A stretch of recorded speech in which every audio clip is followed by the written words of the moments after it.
was how do startup EXO business plans differ from traditional startup business plans? And are there examples available? Okay. And then there's a second part to that question of, what's sort of the probability that a startup that implements EXO will become an EXO? So, Salim, this is where I would like to sort of bring you over into this and say, well, what would you say if I ask you, number one, what's the probability of any given startup that tries to implement the EXO model actually becoming an EXO? And what are the things that will impact whether they're successful or not? Let's start with that. I'll throw that your way. Sure. Great question. If I had the answer to that, I'd be on a yacht somewhere in Mediterranean, for God's sake, or the Caribbean, better. But let's take a crack at it. The way I frame startups is what I call turtle eggs. A turtle will lay 200 eggs on the beach, and 150 of them hatch or running towards the water, and the birds are eating them and the animals are eating them. Then they get into the water and the fish are eating them, and only 5 make it to the bottom, right? And the whole venture capital model is based on the idea that it doesn't matter how smart you are. When you look at that original nest of 200 eggs, you cannot tell which 5 are going to make it to the bottom. Too many chaotic conditions along the way that have a problem. And so the VC model is to bet on 10 and 1 might succeed. And that pays for all the rest. And that's been the model for venture capital. With an EXO, there are 2 differentiating factors. The first is that if you're building an EXO, you have deep passion about solving a particular problem. You're not doing it for the money per se. Entrepreneurship is a very bad financial decision because 99% fail, and it's not irrational. You have to be insane, and the more insane, the better, type of thing, right? And because failure is not rewarded or appreciated in most parts of the world, and you have a high failure rate. All the odds are against you because you're breaking status quo, you're breaking market structures, you're breaking, in Uber's case, you're breaking the law sometimes, etc. Okay, so you have to be a bit nuts, which is where the passion comes in. A typical startup in the traditional way will say, oh, here's a great technology, let's try and wedge it into this market. And this is where the passion comes in. You have to have a deep kind of a confirmed, articulated MTP to even get started. So the purpose-driven aspect of an EXO is very different from, say, just a traditional startup. Okay? So that's one. I think the second is really the insight around the marginal cost of supply. And I should have mentioned this, but if I haven't, let me just run through it again. And if I've run through it before, it's worth hearing again. When you're running a business, you worry about demand and supply, and very specifically the cost of demand and the cost of supply, and hopefully you're on the right side of that equation. What the internet did for us for the first time in the history of business, it allowed us to drop the cost of demand exponentially. Online marketing, referral marketing. If you get a viral loop, every Silicon Valley company is trying to do that. Your acquisition costs go to 0. And actually, the internet allowed us for the first time in the history of business to acquire customers at almost 0 cost. And you see the explosion of the Yahoos, Googles, Facebooks as a result of that viral growth. And so that's one paradigm. But the interesting thing with EXOs is we have found now ways of addressing that exponential cost cutting on the supply side. And for the first time in the history of business, EXOs have figured out how to drop the marginal cost of supply very dramatically. So if you think about Airbnb, the marginal cost of adding a room to their inventory is almost 0. If you're Hyatt, you have to build a hotel, right? And this is a existential threat for the incumbents in, say, financial services, healthcare, insurance, automotive, because the kind of legacy environment has high marginal costs of supply. And now you have startups entering multiple environments that have low marginal cost of supply. Now, if you have a low marginal cost of supply, your risk is very low. So the second thing that makes EXOs very, very different is you can actually start one with very, very low capital. And so the amount of capital you're putting at risk is incredibly low, which if it fails, instead of having spent 20 million trying to build it, you spent like 20,000. A, you have multiple cracks at the piñata, and B, that passion should drive you forward anyway. So those are the couple of ways, but I want to give a specific example to highlight how different this is. And I'll use an example from the book, which is TED spinning off TEDx. So I'd like you to go back in your mind 15 years, and the TED is a very successful conference, and you want to spin off these TEDx events. If you created a classic business plan for TEDx, you would say, okay, let's do 5 TEDx events this quarter, and 10 in the next quarter, 15 in the next quarter, 20 in the next quarter, and we'll build up to 100 a quarter. And that would be an aggressive goal, right? Kind of a high bar. 100 events a quarter, that's like, sounds crazy to do in a traditional linear mindset like that. Now, what they did instead was they set up an MTP, ideas worth spreading, set up a set of rules that anybody in the community could go launch a TEDx event. It had to follow the brand. It can't be money making. It has to represent the aesthetic. The speakers have to be coached and fit the time. And they just let it out. And now they're on track to do something. I think they've now done 30,000 TEDx events. Okay, which is just a staggering number globally. So I'll give you this following thought. If you went back to the original business plan and went to investors and said, we're going to do 30,000 TEDx events in the next decade, you would be laughed out of the room. Yeah. Not only that, your own employees would quit because they would think you've lost your mind and there's no way we can deliver 30,000. We've never done one. And what are you smoking? And I don't want to be part of this madness. I'll go join a more rational company. So you'd lose the investors and you'd lose your employees. And so a traditional business plan or a startup measurement structure cannot include exponential growth. They usually do it carefully after a few years, and you have the hockey stick and you see what happened, and you hope that you hit the hockey stick, and everybody knows you're guessing and hoping and praying, right?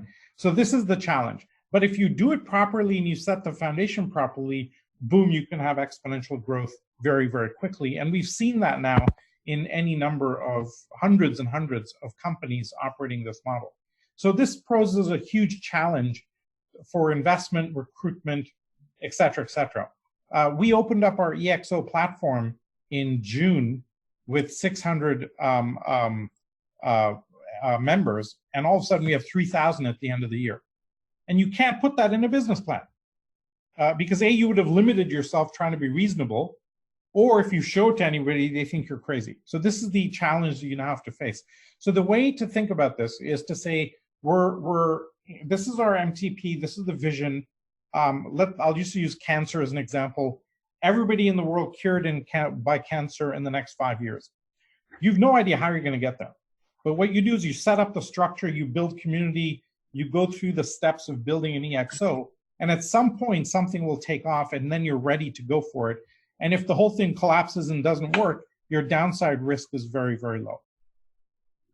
Now, this is not a very satisfying answer for what to do when you go talk to investors or how to think about it, but it shows you the gap between any kind of traditional thinking and EXO thinking, right? And that's a big gap. And what we're trying to get you all to do is think in that way, because the incredible explosion of capability is actually possible.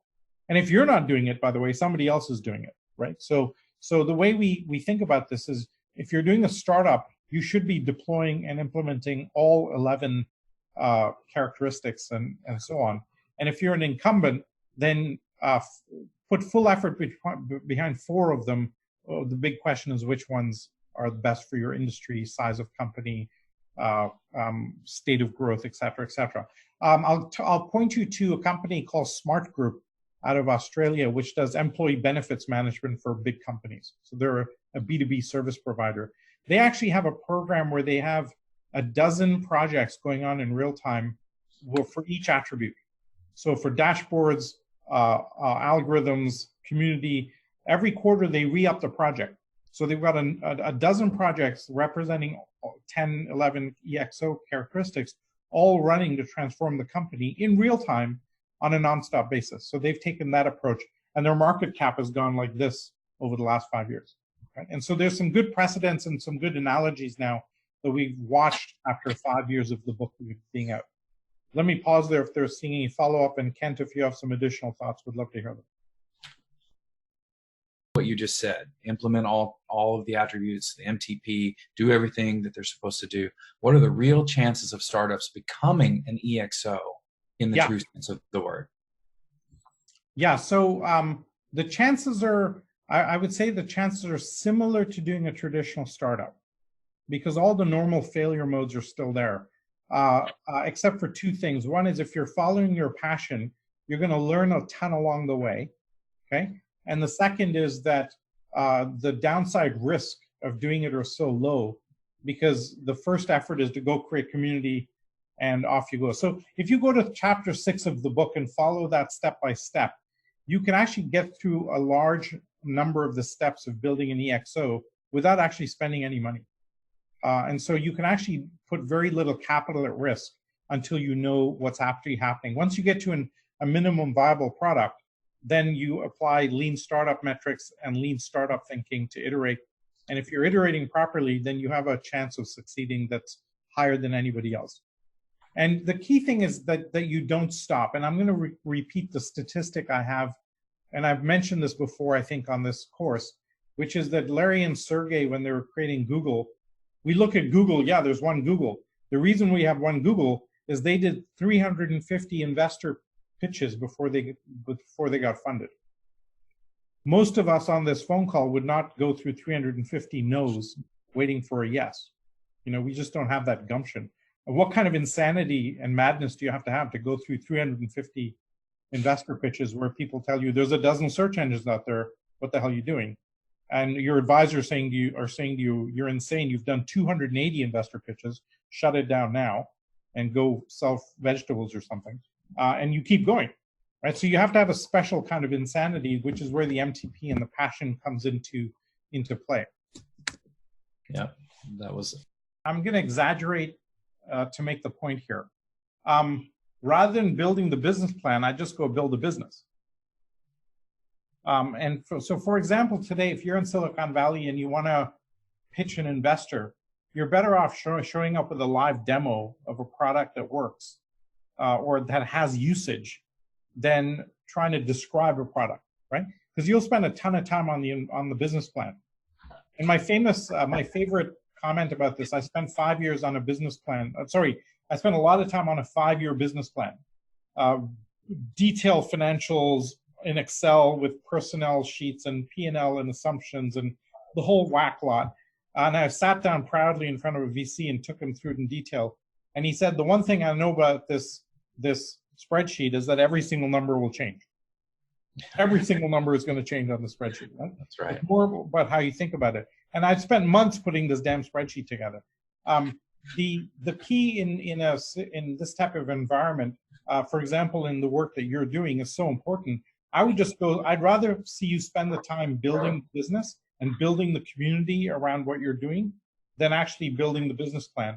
Because once the community starts going, then lots of stuff can happen as a result of that. Then you can just highlight some of the characteristics in the community, some of the statistics, and so on. That, like when we say to investors, we've gone from 600 to 3,000 community members in 6 months, that gets them super excited. Yep. Sure. We don't need a business plan right now. We just need to show them that here's the business model, and we need to capture a small piece of the value we're creating. You know, where do you want to start? And so all of a sudden you're the languaging might be off a little bit. We need, I think, an equivalent, because at each stage, whether you're talking to the seed initial people to get the team to put in their passion, energy, or whether now you have the model, the prototype, you're starting to build it and you're wanting to talk, you still have to have a presentation, if you will, that iterates. And it seems like then what you're saying is focus on putting together the business model template canvas and the EXO canvas, and then talk the rest and resist the pull to want to put together pro formas that are predicting income or anything like this. Focus on expenses of what it is you actually have to raise money or get contributed in some form to cover your expenses to get to the next milestone. Am I interpreting this correctly? Yeah, I think that's exactly right. So let me suggest to you three things. If you show up with an investor, sorry, four things. If you show up with an investor with a business model canvas that's cogent and thought through and you can explain it, an EXO canvas that corresponds to that, a live product or community that you can point to, and some metrics that are happening in the community, and some basic projections. You know, they don't even have to be staggering. You've gone from not from 0 to 1. You're at like 6 or 7 now already, right? Now when investors are looking at something, they look at three things: market risk, technology risk, execution risk. Okay, and by far the biggest question is execution risk.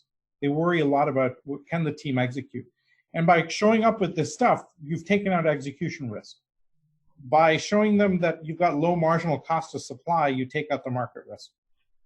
And if you're using any kind of AI or exponential technology, then you take out the technology risk as well. Right? And so it becomes really easy to show them, listen, here are the upsides. The harder part will be for them to get to actually believe the outcomes, because they're so insane that people think you can't possibly get there, and they ignore it, right?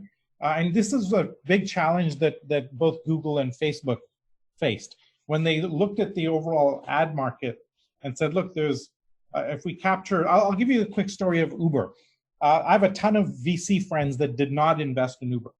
And they thought it was a stupid idea, and they said no to many of them said no and regretted the decision later. And the reason was they ran the numbers. And they ran the numbers and said the taxi market in, say, San Francisco is $140 million a year. If Uber captures 10% of the market, say it captures 50% of the market, and has now revenues of 70 million and keeps 10% of that for itself because a chunk goes to the drivers, they get 7 million per city. Over, say, 50 cities, that's just not that much money. You're in the hundreds of millions, and you're not even in the billions yet. It's just not a venture-backed possibility, because venture-backed models want to see billions of dollars of revenue. Okay, what they missed was that there's a lot of drunk people and mothers with kids that don't use taxis but would use Uber. And after 5 years in the marketplace, A, Uber had 85% of the market share, and B, the marketplace had tripled from 140 million to about 500 million. Now it's a very investable business, right? And they missed those assumptions because they're looking at the current metrics. And the problem that you've got is you've got a totally new paradigm that is so different that our traditional investment models literally don't apply. Literally don't apply. And we struggle with this ourselves as we go to investors and we say, look, here's what we're doing. They don't understand MTP. They don't understand low marginal cost of supply. They don't understand, et cetera, because many of them have not gone through the training themselves. So the best way is just get out there and do it. And I would suggest for you, specifically in the vertical that you're in, right, Forrest, if you build a nice community around what you're doing, as you get going and you figure out what is your business model, the community will help you build it. And now you don't need anybody. And in fact, I'll posit that most EXOs will be self-funded going forward, because in other cases it won't make sense. Well, they're actually customer funded. Customer funded. Yeah. The whole blitz scaling model that Reid Hoffman is talking about applies to a very, very, very small set of businesses. And even then, it doesn't make sense over time. Right? I'm going to say something confidential. If you don't mind, please don't. The one thing I would add to the four things is that when you sit down with that investor, and if you've got that, think of it as a live demo, Forrest, your presentation deck is actually what's in the web browser or the desktop application. Just do it for real. That is very, very impressive when you can do that. It's not some canned thing. It's not pre-scripted. Maybe it even has bugs and it has errors. That's real. Most people won't ding you for that. They'll understand that you're really trying and that you're putting your heart and soul into it. I found that to be incredibly powerful to the point where you need one or two slides. And one of our other community members at OpenEXO has a financial model that he's created for startups. It's actually pretty good. We even used it briefly at OpenEXO to do some early modeling. That was Mike, Salim. And so I'll find that resource. I know that he's like sort of starting to push that out and make it a thing. So let me ping him and ask him where he'd like me to direct that. And I'll post that resource on the LMS as well for those of you that are thinking about startup or edge companies from out of your core that might benefit from that type of modeling. And the key thing there is that it's a 12-month rolling model. You're not being asked to project 1, 2, 3, 5 years in the future. It's 12-month rolling, update it once a month. That way, every time you walk in to talk to somebody, you've got the latest data. You always know what's going to happen a year from now. It's very powerful. Okay. And it's easy to maintain once you set up the first one.